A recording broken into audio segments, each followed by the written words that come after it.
Stone Age, Bronze Age, Iron Age, Steam Age.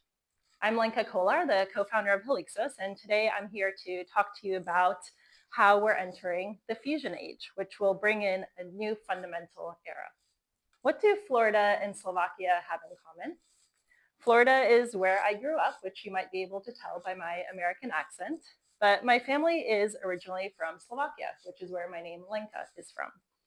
And you may not think that Florida and Slovakia have a lot in common, but they do share some things that have helped shape who I am today.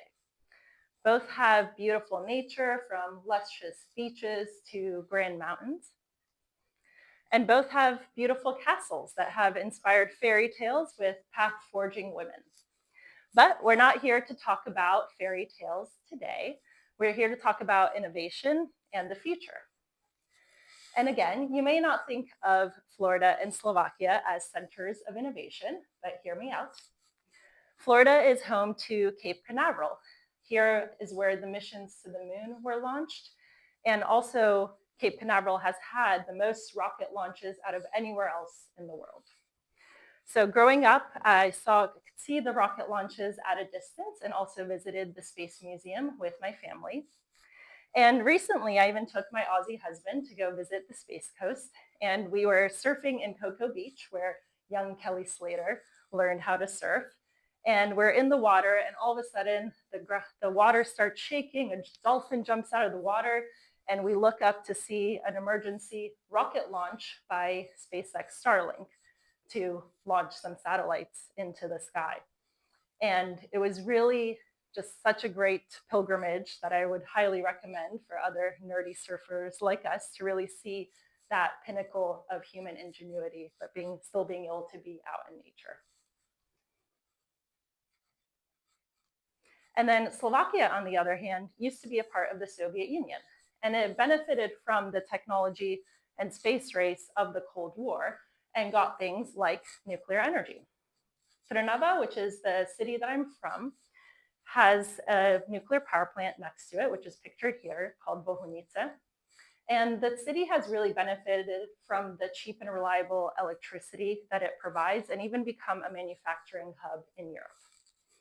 And there are these huge cooling towers that you can see right outside the city. So as a curious little kid, naturally, I always asked lots of questions about them. And one time, my dad told me a story about when he used to work as an engineer for the city. He was actually involved in the project to bring district heating to the town from the nuclear power plant. So what they did was take excess steam from the tertiary loop and routed it into the city to heat the residential and commercial buildings throughout the town. Now imagine doing this anywhere else in the world. It was really a first of a kind project, and the people in that town still love this nuclear power plant that they have next door. So growing up around space launches and nuclear energy, I became a sci-fi nerd, and I knew I wanted to work on future tech to help progress humanity. But I had a really hard time picking a major. I went to Purdue University, and they had both really good aerospace and nuclear engineering programs. So I took a class that combined the two on nuclear space propulsion. And although space exploration is really exciting, I realized that there was a more immediate need for clean energy on Earth. And so I decided to focus on nuclear engineering and even did research on fusion and plasma-facing materials. But there wasn't really a lot of funding in fusion in the early 2000s. So I decided instead with my career to focus on advanced fission reactors in order to innovate on the type of nuclear energy that we already use today. So fast forward to 2020, I ended up in Australia with my husband, who I mentioned earlier, and there weren't a lot of nuclear jobs for me here. So I decided to start a consulting company called Helixos, and we help commercialize clean tech, especially in fission and fusion. And meanwhile, there was a resurgence of funding going into private fusion startups, mainly coming from the VCs of tech billionaires in the US. And you can see here that there are many different nuclear fusion startups around the world with a total private funding of greater than $7 billion US. And most of them are concentrated around the US. So what changed in this funding landscape to accelerate development in fusion? Well, they're enabling technologies in magnets and electronics that advance to the point of making the precision needed to get fusion to work. So we started consulting with fusion startups and research organizations to support the commercialization of these fusion technologies. And you might be wondering, is fusion energy really that close? It seems to always be this sci-fi dream that's perpetually 30 years away. But we are making real progress enabled by technology advancements and all of that funding.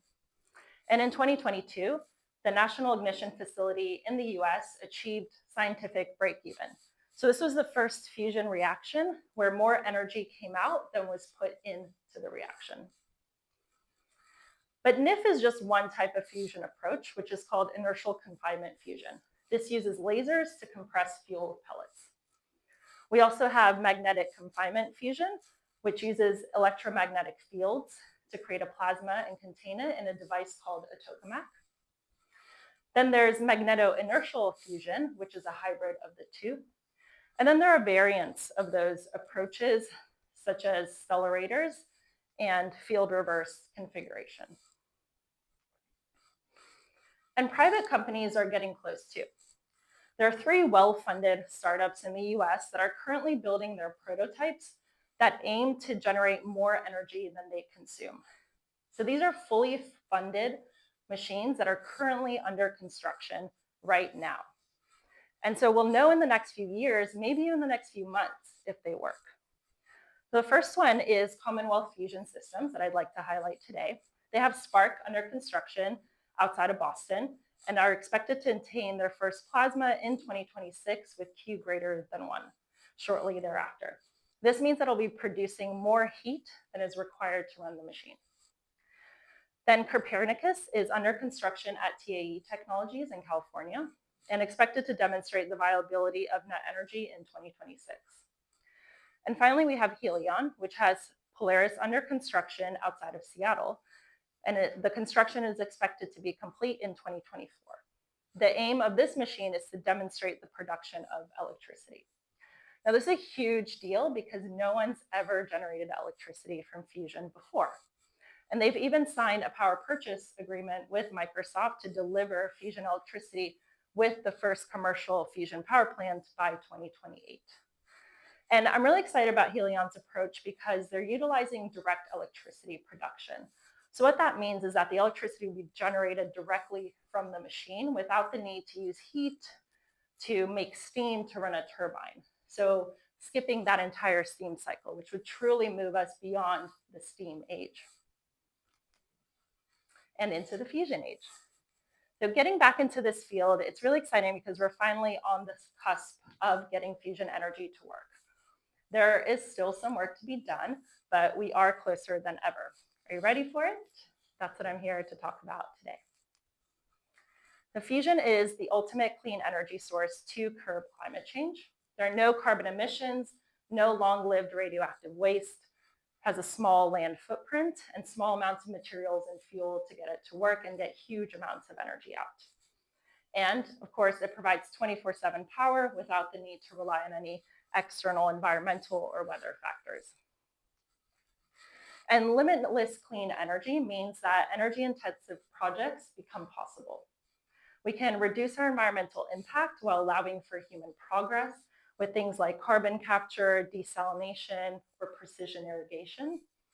And a new era of energy can also unlock things like AI and space exploration. But we could also see entire industries completely disappear or be massively scaled down. The obvious one is fossil fuels like oil, coal, and gas. And in mining and resources, as we all know, is also predominantly for fossil fuels. And then even maritime shipping, 30% of maritime shipping out there is just oil tankers. But other industries would grow or be enhanced in a world with unlimited energy. Manufacturing and heavy industry would become cheaper and cleaner. Energy for AI and computing power would further enhance other industries. We would have things like electrified and AI-enabled transportation, like self-driving vehicles and high-speed rail as well. We could have more efficient food production with energy-intensive processes like lab-grown meat or other synthetic foods. And even in biotech, we could see growth in things like gene editing, synthetic biology, and personalized medicine. And of course, then there's the fun stuff like VR and space exploration. And what about geopolitics? The geopolitical landscape today is run by oil-rich nations, which are shown here in the brown and red. If we no longer rely on fossil fuels, many of the world's most volatile regions could lose their leverage. But with such massive disruption comes resistance as well. So expect to see disinformation campaigns and attempts to slow down the fusion movement, just like we saw with nuclear fission decades ago. And who invents fusion energy could further tip those geopolitical scales. This map shows that there's 100 operating fusion experiments around the world, with 14 more under construction and another 45 planned. Earlier, I talked about those 3 prominent startups in the US, which have the most private funding, but the Chinese government, for example, has also invested between 3 to 4 billion US dollars in their own fusion development. So the country or company that gets fusion to work will really have a leg up until it's commoditized. And yes, we do even have a fusion company, HB11, right here in Sydney. And students at UNSW are actually building a tokamak with the Atomcraft project. But with our ban on nuclear energy, we wouldn't be able to have fusion energy in Australia when it's commercialized. The shift to the fusion age will touch every corner of the world. Just as the Industrial Revolution pushed the boundaries of transportation and manufacturing, fusion will push those boundaries even more. So what can you do to prepare? So let's start at the high level. At Helixos, we've developed this plasma power framework to ensure that countries and industries are ready to deploy fusion energy when the time comes. We call for clear policies, regulatory structures, and financial frameworks, and also consider plant life cycle integration and collaborations between industry, academia, and internationally. But it's not just about government action. We also want to empower communities and individuals to take part in this transition. And some countries may already have a robust fusion ecosystem that might already look similar to this, but even countries that plan to import the technology can start preparing now. So what can you do personally to prepare for the fusion age? First, learn more about fusion energy. Get to know and follow the key players, startups, researchers, policymakers, and users. Following Helixos is a great place to start. And then second, you can support fusion development by telling others about it, sharing things on social media, and getting involved in the conversation, and also supporting policies that support fusion energy development and deployment. And then third, the more you know about the trajectory of fusion, the better position you'll be to adapt to a changing world. You can invest in fusion companies or the supply chain if you have access to that, or even look up the public companies that are supporting fusion either through the supply chain or as end users. And then you can even pivot your career in order to have a front row seat to that fusion innovation. And finally, allow yourself to imagine a fusion future. What could you accomplish with access to unlimited clean energy?